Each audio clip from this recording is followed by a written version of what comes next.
Yes, it is true. The Black Ace Hockey Podcast is back after Christmas and holidays. And I'm with your co host, Nick Jenks Jenkins. What's going on, man? Not too much, man. Excited to get back into it. Hope everybody had a fantastic Christmas and Happy New Year. And hope Santa brought you many hockey sticks or whatever you asked for this year. What about you? What did you get? I got this fancy mic courtesy Nice. of the brother or is it sister-in-law, his fiance. Um, Santa got me a lot of household goodies for like cleaning supplies. Since hopefully sometime early this year I'll be buying a big boy house and doing all the big boy things. So hopefully that's to come early this year. Outside of that, it was pretty good. Got to travel to everybody's location. We ripped down to where my brother is and did that post New Year's and did family stuff around Christmas time. So that's always fun. What about you? Any heavy traveling going on, Nicholas? No, luckily not too much heavy traveling. We bounced down to Pittsburgh to see some family for the holidays, but largely been in town, so no work trips on the radar quite yet, but Yep. I'm sure we'll get into that. We also celebrated Nick's birthday, which I was not aware of at the time, but now it's in my calendar for the rest of time. And we did a round of golf. And Nick, do you want to tell the patrons here who won that round? So I think Hugh figured out a way to hack the system that I still don't understand, but somehow I lost. Right. So I was just draining yeah. 60-foot putts for one putt, and I'm pro level things. That's it. Yeah. I'm just that good at the game. But yeah, that was fun. Got to hang out up there and get some VR golfing. And it was the first time at the 5-iron place, which is pretty cool. I didn't know like what it was going to be like, but yeah, it was a good time. Erie roads are still absolute trash. You forget how bad Erie is at like Yeah. just clearing snow, and then you go back up there and you're like, oh God, I freaking hate this. Don't this time of year you are not driving around just for the sake of driving around. Right. You have to want to get somewhere. Yeah, sheets That'll be runs pretty are important. are not really a thing in the wintertime up in Erie. That's why they make DoorDash now. Yeah, but that's like 10 times more expensive. Yeah, but it's also somebody else driving around, not me. So Okay, if you want McDonald's for double the price, I guess whatever you want to do, Nick. it's my money. Oh man, but jumping into some of the NHL stuff and hockey across the globe, I don't think during the break there was too much crazy news. I know Crosby's still breaking records, and I feel like that's just a natural thing these days. I know him and Erik Karlsson are the top point getters in the overtime for forward and defenseman that they just crossed, and it's not really a highlight I wanted to talk about, but I kind of wanted to jump into one of the major things that the NHL does, and that's called the Winter Classic. Just a small little game in an outdoor arena filled with fans. And this year it was located in Florida. A lot of speculation was going on where you have a Winter Classic that's supposed to be an outdoor rink in snow for hockey to be played on, but no, we're going to Miami or Fort Lauderdale, wherever this baseball stadium was that they put this rink in. I didn't watch. I just want to hear your thoughts, recaps on just the Winter Classic event in and of itself. Was it a positive for the NHL, or did this year actually hurt them? Man, I don't know. The biggest thing to me was traditionally it's always been on New Year's Day. And this year, I sat down on New Year's. New Year's is pretty slow day. Everybody's off work, and I sat down. I'm like, what time's the Winter Classic? And I pulled open my phone, and like, what the heck? I don't see it. And then I jumped to the second, and I was like, oh, it's not on the first. Yeah. And there are going to be people back to work on the second, and it's like, okay, that's weird. That was sort of the first thing for me. Yep. And then as I thought about it, I did not watch it either. And as I thought about it some more, I was like, okay, I get it. They're trying to fit this into other markets, but I just don't see how you can do a winter classic on the beaches of Miami. Yeah. It's kind of like them doing it on Tahoe and the ice melting. Yeah, I mean, They that forgot that was about one thing called the sun. right. And did you look at the venue at all? Like, it's basically an indoor venue. Yeah, yeah. No, they picked it because the roof on that stadium can be opened. Yeah. Yeah, that's why they called it outdoor. Yeah.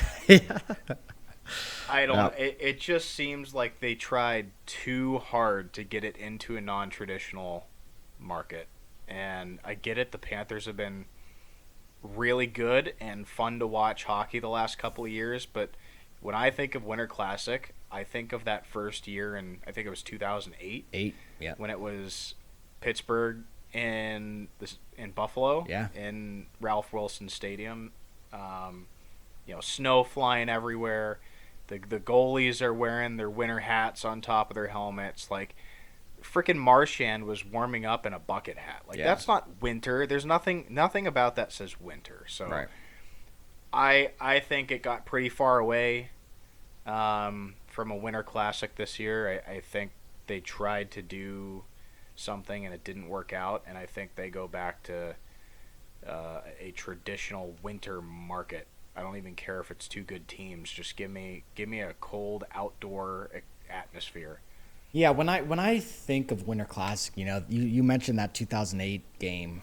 I think I was either me and my dad were driving back from Buffalo, or we played the Erie Lions in Erie that year, and we stopped at Quaker Steak and Lube, like right up on, what is that, Peach or State or Yeah. Peach Street. Peach, yep. And like that was cool. Like we sat there, basically watched the whole game, and then got back on the road. And Buffalo weather was probably 75% of what Erie weather is. So we were kind of getting hit by the full effect, and it kind of immersed you in that game while you're sitting there inside eating wings or like doing whatever. I just don't see, like, I was looking at some of the pictures. I love the Florida Panthers jerseys. Don't get me wrong. They're fucking awesome. But I just don't know if this was the best use of NHL's marketing ability. Not really a rivalry game. New York, Florida. There's no draw to it unless you're a kid, unless you're a local hockey team that wants to play in an outdoor rink, in quotes, that's indoor. I see it as more of like that stunt where an all-star game. All-star game is marketed to the little kids, families, kind of just like getting everybody involved in the day. But you can't get people involved in the day when they're at work. The whole premise of the Winter Classic was to make the day about the Winter Classic. Like, you go there, you tailgate, or you go to the events outside, you walk around, go to the concerts. What are you going to do when everybody's back to work on the second? Now, a lot of people take off, sure, but what makes the Winter Classic special is you ring in the new year with an outdoor game. It throws everybody back to the ancient times where Romans had to use freaking butter knives as sticks and skates and stuff like that. So like it like takes you back then, and I just don't know if we're getting lost in what the Winter Classic actually is versus are we turning this into an all-star game now where we just have 95 of them and call it a day. Because I know they dialed back the Stadium Series a little bit because it was getting out of hand, Jenks. Yeah, I mean we talked about that, so I won't go down that rabbit hole again. But I think to have the impact, I remember when they introduced the Winter Classic in those first couple of years, and people were excited about it. It would generate a lot of buzz, Yeah. and I think the NHL saw that as a play and said, how can we get more outdoor games because it's going to generate all this buzz? And I think that's taken away from the excitement around the Winter Classic because now we've got the Stadium Series and we've got all this other crap. Um, I know that they're not going to do this because it means less money in their pockets, but I think the only outdoor game for the NHL should be the Winter Classic, and it needs to be in or on January 1st. It needs to be on New Year's Day. I think there has to be no exception about that. Like, yeah, ESPN, TNT, I'm sure there's other things going on, like the freaking college football. But you're saying college football gets precedence over the National Hockey League? I just don't know where we've like how far that has gone. Maybe we go on traditional NHL Network host it on January 1st. Like have your own network host your own event if you need it to be on that certain day. But I think having a 5-1 win really kind of takes the wind out of their sails too for Florida, or 5-1 loss for Florida. Nothing like having a Winter Classic and losing in your own barn 5-1. Like that's just do people start leaving after 5 or 4 goals? Like I don't know. It's kind of tough. And not having a rivalry, like give people a draw to like be involved. Like, I just don't know if a lot of things went into the decision. I know they're probably wanting Florida to be better, but they're just not as good this year because they went to 95 Stanley Cups in a row. So we'll see if they figure it out next year. Hopefully they listen to fans, listen to everybody out there, and see if we can put it together for next season. So. Yep. That'll be interesting to see. Another thing that happened over the holiday break is the World Juniors, Jenks. Your favorite topic to talk about as it relates to young kids either in college or young kids in the NHL getting their junior break. I know you can't be a signed professional. I think when people think about like juniors, you're like, oh, you just take all the young talent from the NHL. Well, you can't do that. I think it's like you can't play more than 10 games. Yeah, I think 10 is the threshold on that. Yeah, 10 games in the NHL to basically become a pro. So we're still seeing all the young talent that's developing and all the young talent around the league. So I'm going to hand it over to our resident junior college expert, Nicholas Jenkins. What's your thoughts on how this tournament ended up? Yeah, I think so. The results of the tournament: Sweden took gold, Czechia took silver, and Canada took bronze. And I think the big shock here is that Canada, with the roster that they brought, did not make it to that gold medal game. I wouldn't slight the Swedish or the Czech teams at all. They were really, really good. I watched a couple of the Czech games. They played just an unbelievable system hockey where everybody clearly was bought in, and it worked well for them. Got them the silver, but Sweden's got a lot of potential on that team. A lot of high draft picks. A lot of guys who were on the radar for the draft this year. But that Canada team just seemed loaded, and to get a bronze medal with Canada had 4 of the top 5 scorers in the tournament. So clearly goal scoring was not an issue. I think their biggest issue was defense and keeping the puck out of their own net. I mean, they lost the semifinal game to the Czechs 6-4. So you allow 6 goals in a game that is your most important game in the tournament. So that's tough, but I think the takeaway from this is, we've got a lot of good Swedish players coming up.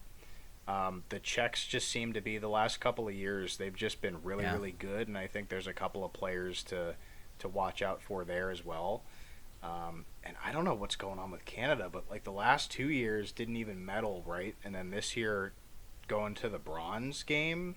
I know they won bronze, but not making it to the gold medal game with what I think everybody was looking at that roster saying these guys are the pre-tournament favorites. Yeah. So tough if you're Canada. I wonder if, they're obviously disappointed with the result, even though they did medal. So I wonder if they're going to take a look at maybe how they assembled the team, or if it was just a weakness in one area or what. I'm not really sure what they're thinking there. But yeah, it was a really fun tournament.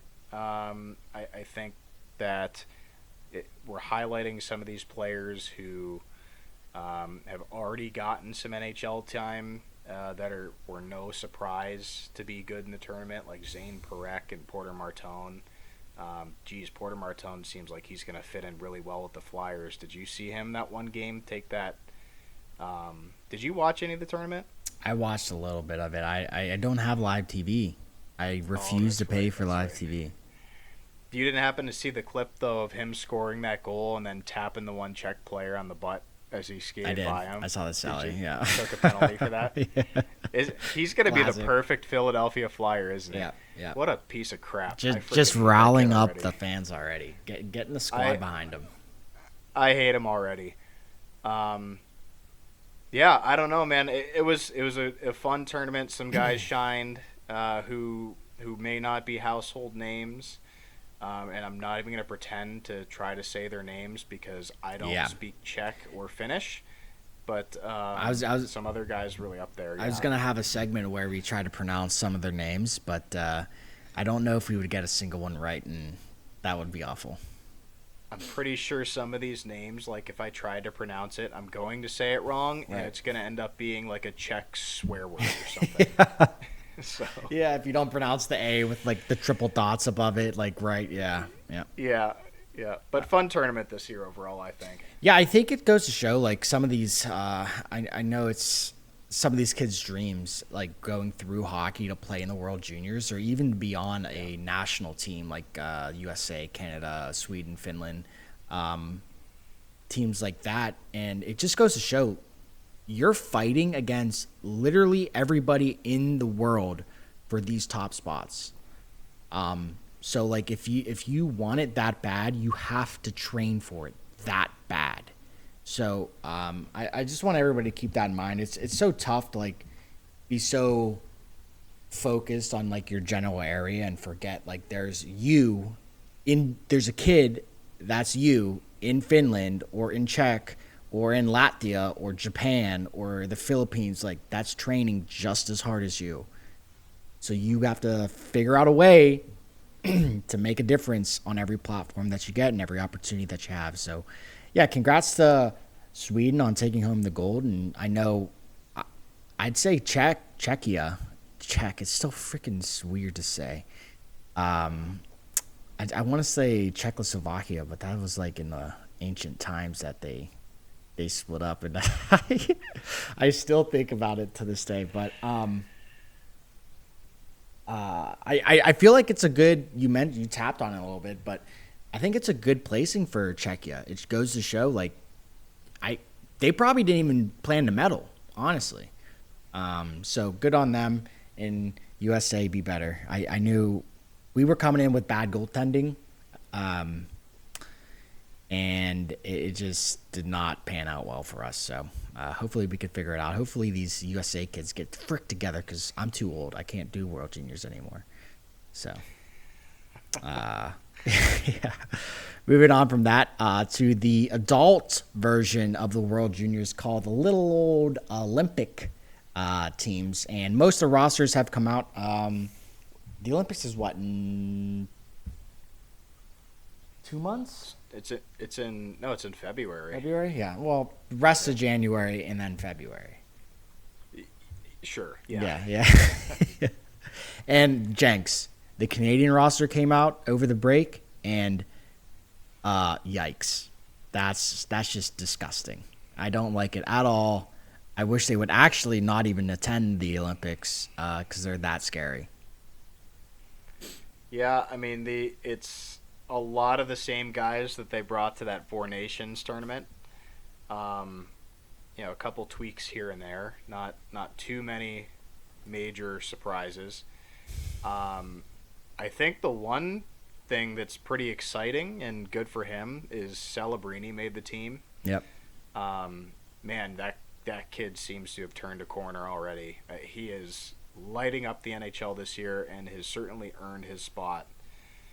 One of the interesting things to watch about Canada going into this tournament is going to be who do they determine is their number one goaltender? Because Bennington obviously was the savior and the hero of that team in the Four Nations tournament. Yeah. But he has been atrocious this year. He's been terrible for the Blues this season. So do you say we're not going to pay any attention to that? He was our guy then and he's our guy now and hope that he can dial it in for the tournament? Or do you try to give one of the other guys a shot? It's going to be really interesting to see what that decision in goal is for Canada.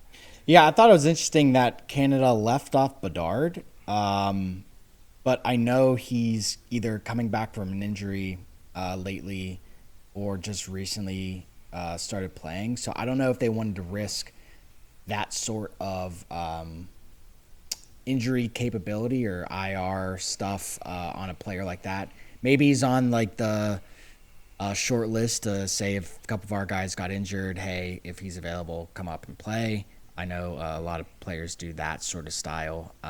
But yeah, this team looks super disgusting. I know Bo Horvat was usually second round pick in fantasy for me. He usually got 170 points there. So glad to see that he made this. Tom Wilson, sneaky weird pick. Maybe they just want him to settle down. Brady Tkachuk, like, hey, I'm here. Don't you worry about it. But yeah, this team, disgusting. Jump over to the USA team. Why do we keep putting Brock Nelson on? Why are we wasting a spot? I'm glad you went to him as the first name because of this whole roster, I think you can make a case for everybody except him. That's just a big head scratcher to me, and he's a good, middle type center in the NHL.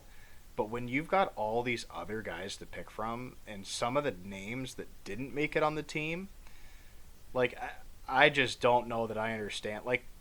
I know that it's a good thing to have extra centers, but wouldn't it have been a better thing to have a guy that can score at any moment, like a guy like Cole Caulfield or Jason Robertson?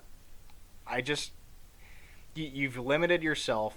By taking Brock Nelson, you have identified that roster spot as a third line center and a penalty killer. Yeah. And I'm obviously going to cheer for Team USA, and I hope I'm wrong, but I don't see that guy as being a major contributor in the tournament. No, I mean, as soon as the roster came out, I think that's our weakest spot. Everybody's like, yes, whoever we put on that third line is going to score 1 million goals. Doesn't matter how often. Brock Nelson, no, don't get me wrong, I'll never play in the NHL, but I get an opinion because I'm a human being on Earth. That man sucks. Fair point. Even Bill Guerin, when he was talking on Spittin' Chicklets, flat out going through when he called Brock Nelson, even Brock said are you sure you want an old man on this roster? Bill Guerin should have said, yes, fuck it. Sorry, wrong call. I messed up. I thought I was calling Cole Caulfield. RD, get off him for a minute before I freaking torch him. RD, I don't mind him. I don't mind our defense for this, and I don't mind our goaltending. We got Onger, we got Swayman, and we got Hellebuck, I believe. Yeah. So there is no doubt we have the best goaltending of any country. We have the best goaltending. For sure. Is our roster comparable to the heavyweights of Canada, Jenks? It goes down. It comes down to the same thing that we were saying going into the Four Nations is, can our defense and goaltending stop enough pucks to allow our offense to work for 3 or 4 goals. And another addition to this U.S. team, who is probably the biggest addition to any team that missed that tournament, is Quinn Hughes, because he was out with an injury. Yep. I mean, that you're talking about the second best defenseman in the NHL, was off our roster completely last time, and we get him back now. So that bolsters the power play, that helps move the puck up the ice to the forwards a little bit quicker. And he's a good defender too. So I think the team is better than it was at the Four Nations, and I think that I don't see that the Canadian team is necessarily better on paper than they were. I think they're still. It's obviously Canada. It's still the best hockey team, but I don't know that I look at that team and say I think it's better, but I look at the U.S. team and I say I think it's better. So I think we've got a pretty good chance. I think if we can shut them down, generate some chances, chip in a few goals, it's anybody's game. Yeah, I was going through all the other countries' rosters, and I don't know if the Olympics is doing a disservice, but Russia's NHL player capability that is just not going to this event is insane. I'm kind of glad they didn't invite him, because Kaprizov, Malkin, Igor Shesterkin, Ovi, Panarin, all these guys are just being left off the national stage. Kind of glad. I don't want them to be playing against my team USA. Actually, you know what? Stay home. Go to Cabo for a week. Go to Miami for a week. Have your break. But I don't know. Moving forward, I get the whole political landscape that we're in, but some of these people don't even have anything to do with that anymore. And if so, they don't really care about it. They just say what they got to say. So we'll see. Hopefully they figure it out. Do you think there's a roster out there that could possibly upset either the U.S. or Canada to either get to the championship game or even win the gold medal round? If I had to pick a team who has the best chance to do it, I don't think there's any debate. Russia would be up there if they were in this. I mean, they have some insane players. And Vasilevsky, Bobrovsky, and yikes.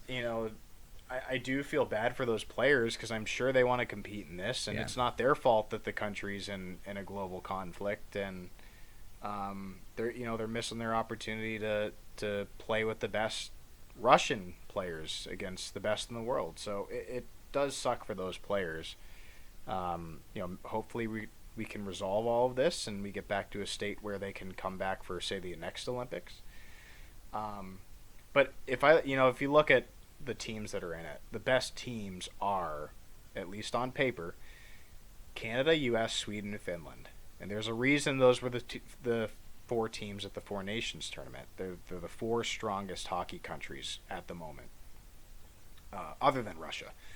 But if there's one team that you look at the roster and you say this team could be it, for me it's Sweden. I mean, they've got the other big name players. They've got some playmakers. They've got some goaltending.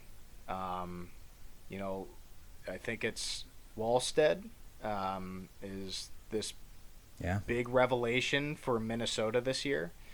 And, with the way the other guys are playing right now. Both Minnesota goalies. They're both good, right? But I think you probably look at this and you say it's Wallstead's job right now with the way he's played this year. And,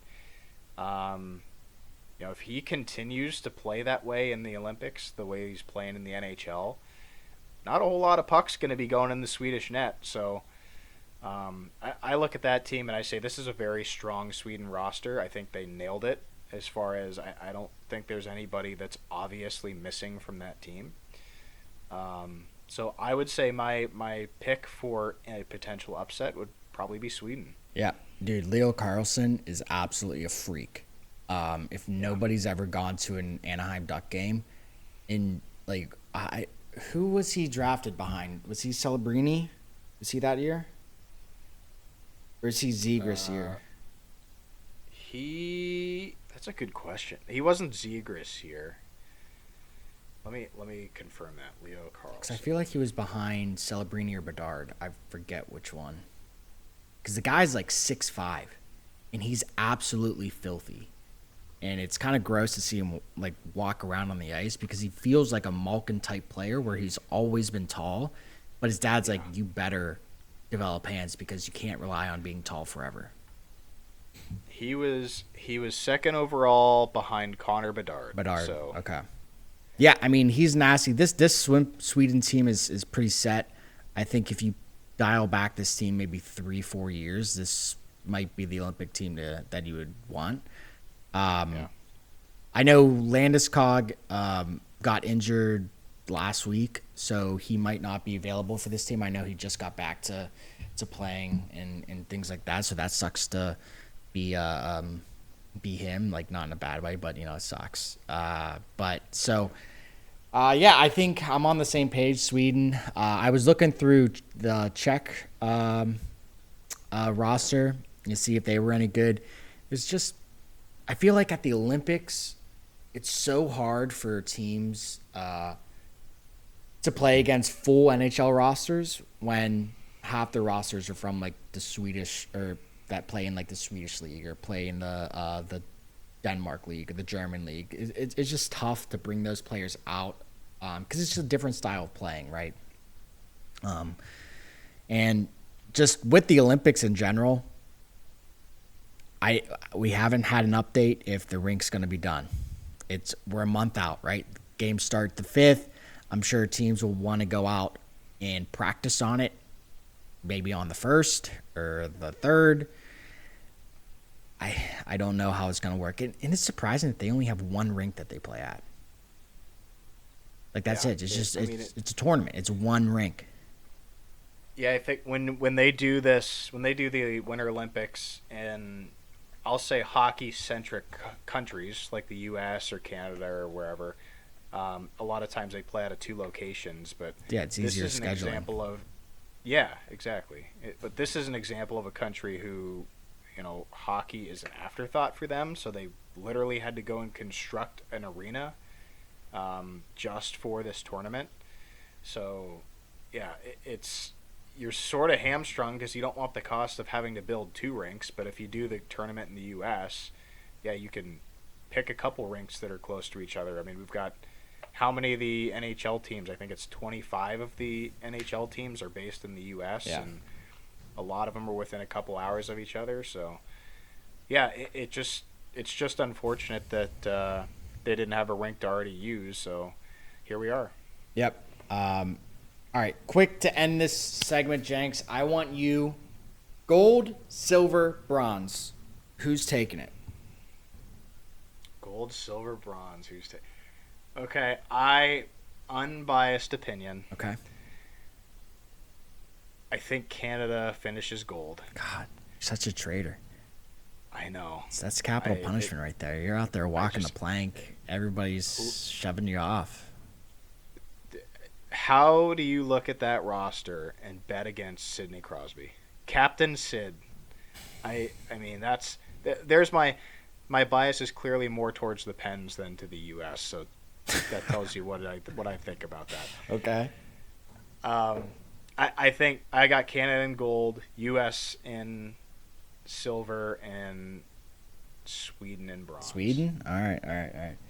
Obviously, I'm a USA. I'm a freaking patriot, Jenks. Not no crave. We're right down the middle, so calm down. USA first, Canada second, and I'm going Germany third.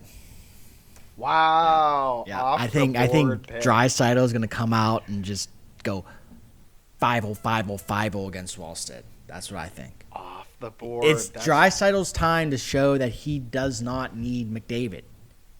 It's his time. Just saying, James. Hey, I'm not saying I like the pick. That's a fun pick. I just don't know that team has We'll find out. I guess don't we'll know who find their out. goaltender is. Their goaltender might be Thomas Greiss, who Pittsburgh Maybe, Penguin yeah. 2 decades ago. Yeah. Mr. Round One, right? Or no, that was Zakov, Jeff Zakov. That was Zatkov. Yeah, Grice Jeff was Zatkov. the other backup that we played. That was awful. Yeah. God, wow, what a name pick out of nowhere. That was crazy knowledge.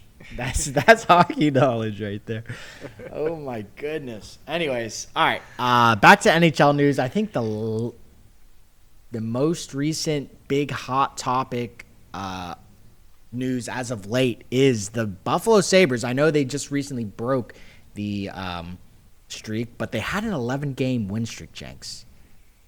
Did Mr. Pagula come down there and be like, boys, I will literally start chopping off fingers if we don't win games? I don't know what he said to that team, but whatever he said, it worked. Yeah. Because to win 11 straight, and they've won, I'm looking right now, 11 straight, and they just won again. So basically 11 of their last 12. They had a loss in there too. And from going in last place, I think they were close to last place in the entire NHL. Yeah. But last place in the East to 1 point out of a playoff spot is what an 11-game win streak will do for you guys. And, they're back to a positive goal differential. Everything is humming in Buffalo, New York right now. So I don't know what's going on in there. I don't know if they're juicing or if they got a motivational speech that basically said, I'm going to cancel all your contracts if we don't do anything here. I don't know what's going on. But it's working. There's something's working there. Yeah, I saw a clip on Spin Chicklets. I think their GM or maybe it was their president of hockey ops came down to the room and it was just like, legit, nobody's safe. Like, I don't care if I have to send you to the AHL. I want a hockey team in the NHL to win games. And maybe that's what they needed. Maybe I feel like Buffalo's built in a super soft way where like there's not really any Energizer bunnies on the team. I think everybody's in the same spot in the locker room where their defense is kind of like, we drafted every first round defenseman in the last 19 years. What the heck is going on? What are we doing on defense? Right. Can somebody help Tage, please, for all things good? Please, somebody help him. And maybe they got their answer. I mean, they're back in the conversation of a wild card spot. I know the East is just absolutely ridiculous with their wild card possibilities. And like the Metro, you can win 2 games in a row and be the first in the Metro. The Pens beat the Red Wings a few times in a row, which was awesome. I went to the game when Chris Letang got the OT winner. Bang, just absolutely dialed in over there. Crosby had 2. And then we freaking Red Wings scored off a crazy bounce on the boards when Slavis was going by the net trying to pick cherries and it popped out in front. I don't know what he was doing. But anyways, I just think that East team East conference is absolutely crazy with their possibilities. Like Buffalo can get hot again, Jenks. I don't know. And who's going to be their coach? Do they need to get, what's that guy's name? The guy from Philly that yells at everybody. Tortorella, that's what it is. Yeah, they need to get him in there and whip some boys into shape. I don't know that they need a Tortorella. I feel like Lindy Ruff is a Tortorella light. Like I feel like if anything, they gotta like move on to somebody who's gonna be a little more encouraging and work with Dan Bausma. Work with it. Disco Dan. I heard he's looking for a job. Again, yeah. Oh, gosh. But, yeah, I think that's it for as far as hockey news goes. I know Utah has had some exciting wins as of late, but nothing too crazy. And, yeah, I mean, Celebrini's ending up just being an absolute stud right now. But, I mean, my prediction's true. I need to see these first overall picks make a step. Every year, make a step. I mean, look at Patrick Kane. He just fell off the face of the earth. Who else? Willem Nylander, just absolutely garbage now. Like, it's just We need people to take steps. We can't have them in the same spot for 19 years and call them good. Generational, they call it. Everybody loves generational. Patrick Kane's also almost like 40. No, I said did I say Patrick? I meant Patrick Lane. You said Patrick. Oh, you said Patrick Kane. No, I said Lane. Lane. You said Kane. I said what do you got against Patrick Kane? Jenks is just bad hearing. That dude's done it. Jenks is old. He has bad hearing. I said Lane. Get some hearing aids. Yeah. But all right, Jenks. Any else other information you want the people to know about? Do we have a college update? No college update. We're just getting back into the swing of things. Everybody good was over in the World Juniors, so people were like, "Hey, cut the." That's right. Got it. Okay. All right. Everybody's favorite section: writing on the wall. Sponsored by me. Not sponsored yet. It will be eventually. Sponsor. We're gonna do, what is it? January 12th? Is it 12th? 12th What's the Monday? Saturday? January 10th. The 10th. I was thinking the Stranger Things episode is coming out the 12th. The behind the making of the 12th. Big Stranger Things fan. No, I hate Stranger Things. Stranger Things is fucking stupid. You're obviously looking forward to the behind the scenes episode if you've got that on the brain. No, because all my Twitter feed right now is all the theories of why it can't be ending. Yeah, have you ever seen those? Like the conformity gate theory, where they ended in a non-ending. Hold on. How can you say you hate Stranger Things? I hate Stranger Things. You're all in on the conspiracy theories. It's all in because people are so crazy with it. This is now a TV and media podcast. Look, Stranger Things is freaking stupid. You heard it here first. You have 29-year-olds playing 17-year-olds. I don't disagree with that. I've watched the first half of the last season so far, and every time an episode ends, I'm sitting on the couch going, what the hell just happened? Like, that makes absolutely no sense. Whatever they just did there, they're like just making shit up as they go. And I'm like, none of this ties back into the story. This is bad. Ridiculous. Like, I don't know. I watched the first 3 seasons, I think, and they were fine. They were good. I'm not huge into like sci-fi fiction craziness like that because I'm just like, dude, that will never happen, like in ever. But I'll tell you what, Billy from season 3 with the mullet just wheeled a mom right out of the swimming pool. I mean, you can't get much better than story character arc than that. That guy was a god. But they killed him off, and I didn't watch Stranger Things after that. Guy carried the show. He literally carried the show that whole season, start from finish, carried the show, and they killed him. And I was just like, I'll never watch again. My favorite character. So, yeah, it's just, I don't know. Stranger Things it's iffy for me. It just gets me when 20, 21, 30-year-old people play like high schoolers. It's just freaking weird for me. I don't know. It does feel you off, look 30. Yeah. Why are you trying to look 18? Like, I don't. Anyways, writing on the wall pick, Jenks. Saturday, January 10th. Full slate of games. As always, responsibly do these things. We are not your gambling advisors. And, yeah. Go ahead, Jenks. So, there's a lot to be excited about for once in my life. I'm going to say this. If you're a New York Islanders fan, oh no, you guys have been the most boring hockey team to watch ever. Forever.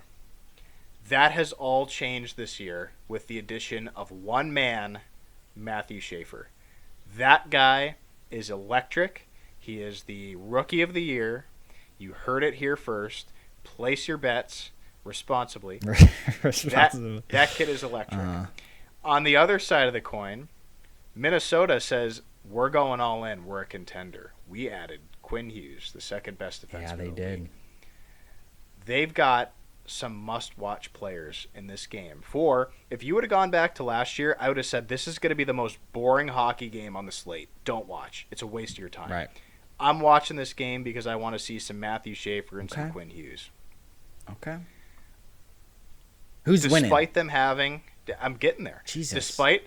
Despite the Islanders having a resident Erie Otter and one of my favorite players to watch right now, I still hate the Islanders, and I still think they stink. Give me the Minnesota Wild. You're great. That's such a crazy pick. Okay. Oh, goodness gracious. I don't even know what I'm gonna pick. I was thinking maybe I do the Battle of the Basement, or maybe I do a preview of the first round of the playoffs. And I was debating about those two. And you know what I'm going to do, Jenks? I'm going to have a special this week.